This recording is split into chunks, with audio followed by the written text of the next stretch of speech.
আমার মনে হয় যে এই আলোচনাগুলি হতে পারতো শুরুতেই অনেক বেশি করে। এবং এখানে আরো বিষয় আছে। মুদ্রাস্ফীতিকে কি আসলে হিসাব করা হয়েছে যে কি পরিমাণ মুদ্রাস্ফীতি হবে 42 বছরে বা 40 বছরে বা 30 বছরে?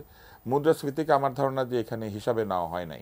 আমাদের ডলারের অনুপাতে টাকার দাম কমে যাওয়ার যে প্রবণতা আছে গত 30 বছরে বা 40 বছরে, সেইটাকে কি কোনো অ্যাভারেজ করা হয়েছে? করে দেখা হয়েছে যে আগামী 40 বছরে ডলারের এগেনস্টে আমাদের এই টাকার মূল্য গিয়ে কোথায় দাঁড়াবে? আমার ধারণা যে এই জিনিসগুলি যদি করা হয়েও থাকে মানুষকে জানানো হয় না। এখন মানুষ যদি না জানে তাহলে তার মধ্যে এক ধরনের অনাস্থা এবং অবিশ্বাস তৈরি হবে। এর পাশাপাশি আরও অবিশ্বাস তৈরি হবে এই জন্য যে মানুষ ব্যাংকের উপর আস্থা নাই, বিমার উপরে আস্থা নাই, বিভিন্ন জায়গাতে মানুষ দেখতে পাচ্ছে যে সে টাকা জমা রেখে টাকা ফেরত পাচ্ছে না। ফলে আপনি যদি পুরো অর্থনৈতিক সিস্টেমের মধ্যে এই ধরনের ছোট ছোট জায়গা বা বড় বড় জায়গা তৈরি হয়ে থাকে যেখানে তার অনাস্থা এবং অবিশ্বাস তৈরি হচ্ছে, তাহলে আরেকটা জায়গায় সে 42 বছর টাকা জমাবে কেন? এবং তার চেয়ে আরেকটা বড় প্রশ্ন আছে, সেটা হচ্ছে মানুষ তো ডিপিএস ছিলই, ডিপোজিট পেনশন স্কিম, এটা তো সেই ডিপিএস পেনশন স্কিমই। আমি টাকা জমা রেখে টাকা নিচ্ছি, ডিপিএস পেনশন স্কিমে আমি 10 বছর 15 বছর 20 বছর পরে নিতে পারি, এইখানে আমি চাইলে 40 বছর পরে নিতে পারি। কোনো জায়গাতে গিয়ে কি আমি ডিপিএস এর মতো এই পুরো টাকাটা তুলে ফেলতে পারি? আমি বলতে পারি আমি আর এই পেনশন স্কিম চালাবো না 60 বছর পর্যন্ত, আমি আগেই যতটুকু জমিয়েছি আমাকে ওই পর্যন্ত প্রফিট দিয়ে দেন। এইটা কি মানুষের কাছে পরিষ্কার আছে? তা নাই। বলা হয়েছে 50 ভাগ সে ঋণ নিতে পারবে। 50 ভাগ যে ঋণ নিবে কোথায় গিয়ে নিবে, কতদিন পরে সে নিতে পারবে? এবং আপনি নিশ্চয়ই জানেন যে পেনশনের সঙ্গে চাকরি স্থায়ীকরণের একটা সম্পর্ক আছে। প্রাইভেট চাকরি কি আসলে স্থায়ী হয়?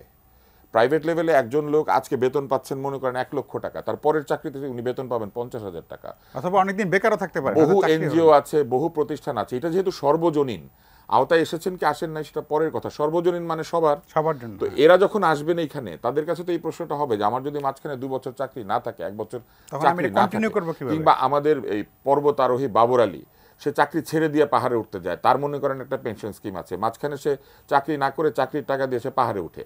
এখন এই ছেলে যদি পেনশন স্কিম খুলে তাহলে মাঝে যে 1 বছর সে চাকরি করলো না, ওর পেনশন স্কিম সে চালাবে কিভাবে? বা আপনার যদি চাকরি চলে যায় আপনি কিভাবে চালাবেন? আপনার যদি কোনো কারণে অধিক অর্থের প্রয়োজন হয়, এই ঋণ কি আপনি ব্যাংকের মতো গিয়ে একটা কাগজ সাইন করে আপনি তুলে আনতে পারবেন, নাকি অনেক লাল ফিতা দৌড়াতে হবে, জটিলতা হবে? এই প্রশ্নগুলোর কোনো উত্তর কিন্তু নাই। এবং এই উত্তরগুলি নাই বলেই মানুষ চিন্তা করছে যে আমি এখানে টাকা না রেখে আমি তো ব্যাংকেই রাখতে পারি ডিপোজিট পেনশন স্কিম। এবং আমি নিজে অবাক হয়েছি, জীবন বীমার একটা স্কিম আছে, এই পেনশন স্কিম, যেখানে এটার সঙ্গে সঙ্গে ইন্স্যুরেন্সও দেয়। তাহলে আমি জীবন বীমাতে রাখি টাকাটা, রেখে আমি ইন্স্যুরেন্সও পাই, জীবন বীমাও পাই, আবার ওইখানে ডিপিএসও যেভাবে পাই সেভাবে আমি টাকা পাবো। এবং জীবন বীমার স্কিমটা কিন্তু আমাদের জাতির জনক বঙ্গবন্ধু শেখ মুজিবুর রহমানের নামে এটা আছে।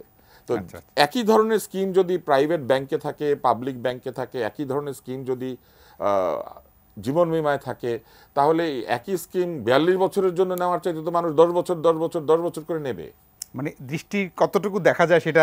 আরো ব্যাপার হচ্ছে মানুষ 75 বছর বাঁচবে কিনা। এবং আপনি দেখেন এটা কিন্তু খুবই অমানবিক যে আপনি ধরেন আপনার সহধর্মিনী অথবা আপনি যে কোনো একজনের পেনশন আরেকজন পাচ্ছেন, আপনি বেঁচে থাকলে কিন্তু আজীবন পাবেন, এটা আছে এখানে। কিন্তু আপনার সহধর্মিনী পাবেন 75 বছর বা আপনি হলে আপনি পাবেন 75 বছর।